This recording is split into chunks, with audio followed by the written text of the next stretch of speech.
Hi all, ഐപ്ലസിൻ്റെ പുതിയൊരു ക്ലാസ്സിലേക്ക് എല്ലാവർക്കും സ്വാഗതം. അപ്പോൾ നമ്മുടെ സീരീസ് കണ്ടിന്യൂ ആണ് അല്ലേ. 5 ക്വസ്റ്റ്യൻ വീതമുള്ള നമ്മുടെ സീരീസ് കണ്ടിന്യൂ ചെയ്യാണ്. നമുക്ക് ആദ്യത്തെ ക്വസ്റ്റ്യൻ ഡിസ്കസ് ചെയ്താലോ. നോക്കാം, എന്താണ് ഫസ്റ്റ് ക്വസ്റ്റ്യൻ പറയുക.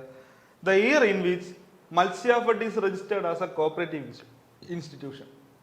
അപ്പോൾ മത്സ്യഫെഡ് എന്നാണ് ഒരു കോപ്പറേറ്റീവ് ഇൻസ്റ്റിറ്റ്യൂഷൻ ആയിട്ട് രജിസ്റ്റർ ചെയ്തതെന്ന് ചോദിക്കുന്നത് അല്ലേ. ഓപ്ഷൻ എയിൽ പറയുന്നു 1984, ഓപ്ഷൻ ബിയിൽ പറയുന്നു 1974, ഓപ്ഷൻ സിയിൽ പറയുന്നു 1994 ആൻഡ് ഓപ്ഷൻ ഡി ഫോർ 1995. ഇപ്പം മത്സ്യഫെഡ് അല്ലേ. ഓക്കെ, നമുക്ക് പഠിക്കേണ്ട ഒരു ഏരിയ ആണ് ഇതെല്ലാം കേട്ടോ. മത്സ്യഫെഡ്, ടൂർ ഫെഡ്, വനിതാ ഫെഡ് അതൊക്കെ പഠിക്കേണ്ട ഒരു ഏരിയ ആണെന്ന് ഓർത്ത് വെക്കുക. ബേസിക് ആയിട്ടുള്ള കാര്യങ്ങൾ ഇതിനെപ്പറ്റിയൊന്നും അധികം അങ്ങനെ ചോദിക്കാറില്ല, എങ്കിൽ പോലും കുറച്ച് ടേംസുകളും പിന്നെ അതിന്റെ വർഷങ്ങളൊക്കെയാണ് ചോദിക്കുക. അപ്പോൾ the year in which Matsyafed is registered as A cooperative institution.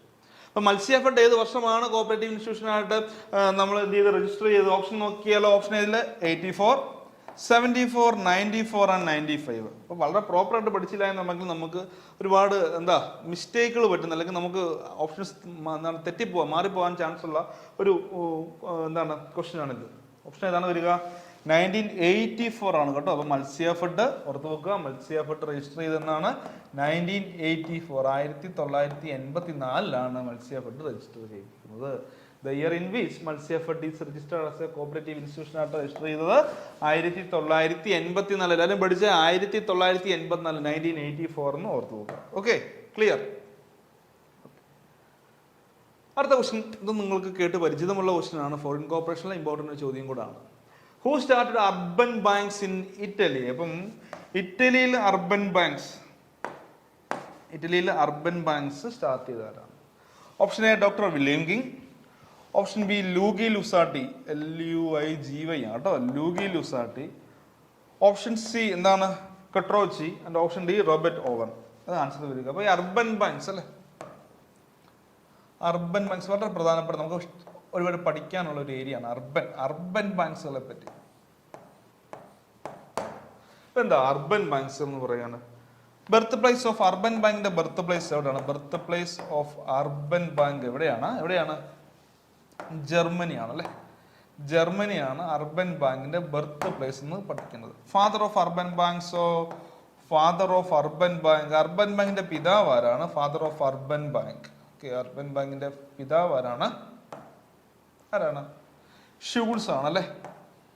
Schulze Delitzsch ആണ്. ഓക്കെ, അർബൻ ബാങ്കിന്റെ ബർത്ത് പ്ലേസ് എന്ന് പറയുന്നത് ജർമ്മനിയാണ്. Father of urban bank in the world എന്ന ലോകത്തിൽ തന്നെ അർബൻ ബാങ്കിന്റെ പിതാവ് എന്നറിയപ്പെടുന്ന ആരാണ്? ഷൂൾസ് ആണ്. ജർമ്മനിയിലെ വളരെ പ്രധാനപ്പെട്ട 2 കോപ്പറേറ്റീവ്സ് ആയിരുന്നു റൈഫൈസും ഷൂൾസ് ആണ് അർബൻ ബാങ്കിന്റെ പിതാവ്. ഇപ്പൊ ഇന്ത്യയിൽ നമ്മൾ വരുമ്പോൾ അർബൻ ബാങ്ക്സ് ഇൻ ഇന്ത്യ. നമ്മൾ വളരെ ഫേമസ് ഒരു ക്വസ്റ്റ്യൻ ഉണ്ട്, UCB അല്ലെ. UCB in India, urban cooperative bank in India is indebted to. Urban cooperative bank in India is indebted to. ഇപ്പൊ ഇന്ത്യയിലെ അർബൻ കോപ്പറേറ്റീവ് ബാങ്ക് ആരോടാണ് ഇൻഡെപ്റ്റഡ് ആയിട്ടുള്ളത്? ആരോട് കടപ്പെട്ടിരിക്കുന്നു? ഇന്ത്യയിലെ അർബൻ കോപ്പറേറ്റീവ് ബാങ്ക് ആരോട് കടപ്പെട്ടിരിക്കുന്നു?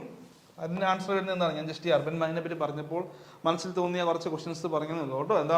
മക്ലഗാൻ കമ്മിറ്റി കേട്ടോ. Maclagan കമ്മിറ്റിയോടാണ്.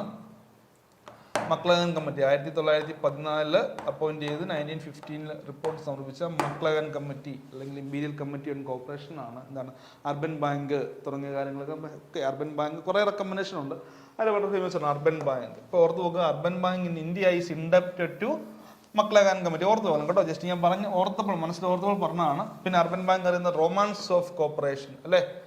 Romance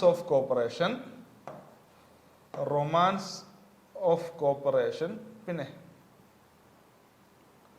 romance of corporation, common man's bank,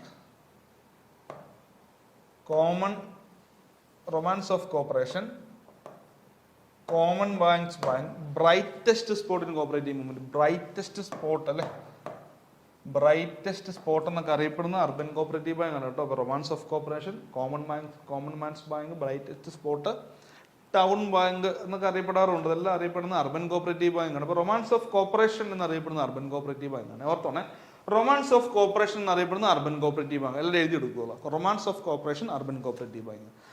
romance of corporation in the world എന്നറിയപ്പെടുന്ന എന്താണ്? Romance of cooperation in the world. ലോകത്ത് തന്നെ കോപ്പറേഷൻ റൊമാൻസ് എന്നറിയപ്പെടുന്ന എന്താണ്? ഇത് എല്ലാവരും തെറ്റിക്കും കേട്ടോ. കാരണം ആൾക്കാരോട് ചോദിച്ചാൽ റൊമാൻസ് ഓഫ് കോപ്പറേഷൻ എന്ന് വെച്ചാൽ എല്ലാവരും പറയുന്നത് അർബൻ കോപ്പറേറ്റീവ് ബാങ്ക് എന്നാണ്. എന്നാൽ romance of cooperation in the world എന്നറിയപ്പെടുന്നത് ഫാമിംഗ് ഇൻ ഇസ്രായേൽ ആണ് കേട്ടോ. എല്ലാവരും ഒന്ന് not ചെയ്തോണേ. Farming, FARMING, farming in Israel ആണ് romance of cooperation in the world എന്നറിയപ്പെടുന്നതാണ്. Romance of cooperation in the world എന്നറിയപ്പെടുന്നത് ഫാമിംഗ് ഇൻ ഇസ്രായേൽ ആണ്. ഓക്കെ, നമുക്ക് back to question. നമുക്ക് നമ്മുടെ ചോദ്യത്തിലേക്ക് തിരിച്ചു വരാം. അപ്പൊ ഇറ്റലിയിൽ അർബൻ ബാങ്ക് സ്റ്റാർട്ട് ചെയ്ത ആരാണെന്നാണ് ചോദ്യം അല്ലെ. ആരായിരുന്നു? ലൂഗി ലുസാട്ടിയാണ്. ആരാണ്? ലൂഗി ലുസാട്ടി അല്ലെ. ലൂഗിയാണ്, LUIGY. ലൂഗി ലുസാട്ടിയാണ് ഇറ്റലിയിൽ അർബൻ കോപ്പറേറ്റീവ് ബാങ്ക് ഫോം ചെയ്തത്. ഓക്കെ, നമ്മൾ ഇറ്റലിയെ പറ്റി പഠിക്കുമ്പോൾ വളരെ പ്രധാനപ്പെട്ട കുറെ ആൾക്കാരെ പറ്റി പഠിക്കാനുണ്ട്. വുളൻബർഗ്, ലൂഗി ലുസാട്ടി, അങ്ങനെ കുറച്ച് കാര്യങ്ങൾ പഠിക്കാനുണ്ട്. ഓക്കെ, അപ്പോൾ നിങ്ങൾ നമ്മുടെ ഫോറിൻ കോർപ്പറേഷൻ ക്ലാസ് കണ്ട് മനസ്സിലാക്കുക. ലൂഗി ലുസാട്ടിയാണ് അർബൻ കോപ്പറേറ്റീവ് ബാങ്ക് ഇറ്റലിയിൽ സ്റ്റാർട്ട് ചെയ്യുന്ന ഓർത്ത് വെക്കുക. അവിടെ ഒരുപാട് ഫേമസ് കോപ്പറേറ്റീവ്സ് ഉണ്ട്. മസിനിയും പിന്നെ വുളൻബർഗും ലൂഗി ലുസാട്ടി, ഒത്തിരി പേരുണ്ട്. അപ്പോൾ ഇതൊരു പ്രീവിയസ് ചോദ്യമാണ്. അർബൻ കോപ്പറേറ്റീവ് ബാങ്ക് സ്റ്റാർട്ട് ചെയ്ത് ലൂഗി ലുസാട്ടിയാണ്. ഓക്കെ ഓക്കെ നമുക്കിനി ക്രിപ്കോയെ പറ്റി നോക്കാം. അല്ല, ക്രിപ്കോ എന്താണ്? ക്രിപ്കോ കൃഷക് ഭാരതി കോർപ്പറേഷൻ അല്ലെ, പഠിച്ചിട്ടില്ലേ? കൃഷക് ഭാരതി കോപ്പറേറ്റീവ് മൂവ്മെന്റ് പഠിച്ചിട്ടുണ്ട് അല്ലേ. എന്താണ് ക്രിപ്കോ എന്ന് പറഞ്ഞാൽ? Option A international cooperative institution, option B inter state cooperative institution. ആദ്യത്തെയാണ് international cooperative institution. Option B inter state cooperative institution. Option C intra state cooperative institution. And option D integrated cooperative institution. നമ്മൾ നോക്കാം. Option A international cooperative institution, option B inter state cooperative institution, option C intra state cooperative institution, and option D integrated cooperative institution. ഏതാണ്? എന്താണ്? Inter state cooperative institution അല്ലേ. ക്രിപ്കോ എന്താണ്? ക്രിപ്കോ എന്ന് പറയുന്നത് inter state cooperative institution. Inter state cooperative institution ആണ്. KRIBHCO is an inter state cooperative institution. ഓർത്ത് വെക്കണം കേട്ടോ. ഇന്റർ സ്റ്റേറ്റ് കോപ്പറേറ്റീവ് ഇൻസ്റ്റിറ്റ്യൂഷൻ ആണ്. ഓക്കെ, അറിയാവുന്നതാണ്. നാലാമത്തെ ക്വസ്റ്റ്യൻ എന്താണ്? DR Gadgil is well known as. എന്താണ് ഗാഡ്ഗിൽ അറിയപ്പെടുന്നത്? എന്താണ്? ഏത് പേരിലാണ്? ഫാദർ ഓഫ് കോർപ്പറേഷൻ ആണോ? അല്ല. ഫാദർ ഓഫ് കോർപ്പറേഷൻ ആരാണ്? ഫാദർ ഓഫ് കോർപ്പറേഷൻ ആണോ? അല്ല അല്ലേ. ഫാദർ ഓഫ് കോർപ്പറേഷൻ എന്ന് പറയുന്നത് എപ്പോഴും റോബർട്ട് ഓവൻ ആണ്. Father of corporation Robert Owen ആണ്. രണ്ടാമത്തെ father of corporation in England, അതും റോബർട്ട് ഓവൻ ആണ്. പ്രിപ്പയർ ഓഫ് കോപ്പറേറ്റീവ് പ്രിൻസിപ്പിൾ, അതിലും വരില്ല. അപ്പൊ ആരാണ്? DR Gadgil, father of cooperative Commonwealth കേട്ടോ. എന്താണ് കുട്ടികളെ? Father of cooperative Commonwealth. വളരെ പ്രധാനപ്പെട്ട, അദ്ദേഹത്തെ പറ്റി ഒന്നുകൂടെ കാര്യങ്ങൾ പറയാറുണ്ട്. ജസ്റ്റ് ഇത് പഠിച്ചു പോവാം. അപ്പം ഓക്കെ, ഫാദർ ഓഫ് നമ്മുടെ ജനറൽ കോർപ്പറേഷൻ്റെ അകത്തൊക്കെ വരുന്നുണ്ട്. ഫോറിൻ കോർപ്പറേഷൻ, ജനറൽ കോർപ്പറേഷൻ ഒക്കെ പഠിക്കുമ്പോൾ കോർപ്പറേഷൻ്റെ ഒരു പാർട്ടിൽ ഗാഡ്ഗിലിനെ പറ്റി പഠിക്കാനുണ്ട്. ഓക്കെ, അപ്പോൾ ജസ്റ്റ് എന്താണ് ഫാദർ കോപ്പറേറ്റീവ് കോമൺവെൽത്ത് എന്ന് കണ്ടാൽ നിങ്ങൾ ഗാഡ്ഗിൽ എന്ന പോയിന്റ് മനസ്സിലേക്ക് വരിക. ഓക്കെ, കോപ്പറേറ്റീവ് കോമൺവെൽത്ത് എന്ന് കണ്ടാൽ ഗാഡ്ഗിൽ, DR ഗാഡ്ഗിൽ എന്ന കാര്യം നമ്മൾ ഓർക്കുക. നമുക്ക് നമ്മുടെ ലാസ്റ്റ് ക്വസ്റ്റ്യൻ, അഞ്ചാമത്തെ ക്വസ്റ്റ്യൻ നോക്കാം അല്ലേ. എന്താണ്? Who took over the activities of agriculture refinance and development corporation stopped it's function in 1982 അല്ലേ. Who took over the activities of? Option A cooperative union, option B NABARD, option C ICA, and option D RBI. ആരാണ് എടുത്തത്? Who took over the activities of agriculture refinance development corporation stopped it's functions. അപ്പോൾ ആരാണ്?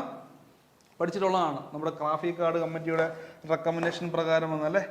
Traffic കമ്മിറ്റിയുടെ recommendation പ്രകാരം വന്ന നബാർഡാണ്, national bank for agriculture and rural development. Option A cooperative union അല്ല, പിന്നെ ICA അല്ല, RBI അല്ല. ഓക്കെ, ആരാണ്? നബാർഡാണ്, national bank for agriculture and rural development. ട്രാഫിക് ഇത് കമ്മിറ്റിയുടെ റെക്കമെൻഡേഷൻ ആണ്. ട്രാഫിക് കമ്മിറ്റിയുടെ റെക്കമെൻഡേഷൻ പ്രകാരം അല്ലെ.